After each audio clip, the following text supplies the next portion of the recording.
بسم اللہ الرحمن الرحیم۔ ایک مالدار شخص حج کرنے گیا۔ وہاں اس نے ایک مشہور زمانہ دیانتدار امانت دار آدمی کے پاس عرفہ سے واپسی تک کے لیے 1000 دینار رکھوائے۔ اس کے بعد وہ عرفہ کے لیے چلا گیا۔ جب واپس آیا تو امانت دار کا انتقال ہو چکا تھا۔ اس نے اس امانت دار کی اولاد سے اپنے دیناروں کا پوچھا تو انہوں نے کہا ہمیں اس کا کوئی علم نہیں۔ اس نے مکہ مکرمہ کے بڑے بڑے عالموں سے رجوع کیا۔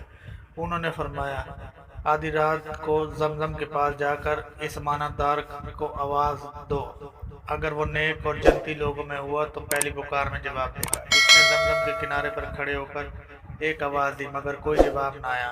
عالموں کے پاس واپس آیا اور جواب نہ آنے کی خبر دی۔ انہوں نے کہا انا للہ و انا الیہ راجعون، ہمیں تو خطرہ محسوس ہو رہا ہے کہ وہ امانت دار جہنم میں نہ چلا گیا ہو۔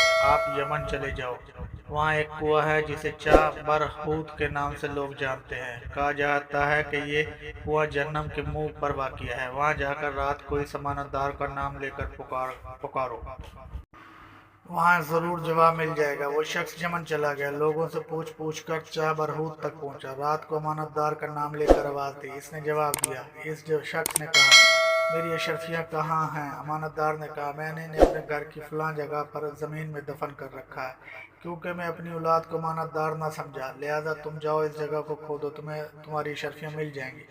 اس شخص نے کہا یہ بتاؤ کہ تم یہاں جہنمیوں کی جگہ کیسے پہنچے، جبکہ لوگوں کا گمان تمہارے نیک اور جنتی ہونے کا تھا؟ امانت دار نے کہا میری ایک تنگ دست اور غریب بہن تھی، میں نے اس سے قطع تعلق کیے رکھا اور اس پر کبھی رحم نہیں کھایا، نہ کبھی صلح رحمی کا خیال کیا، تو اللہ تعالیٰ نے اس کی سزا مجھے اس جگہ جہنمیوں کے درمیان پہنچا کے دی۔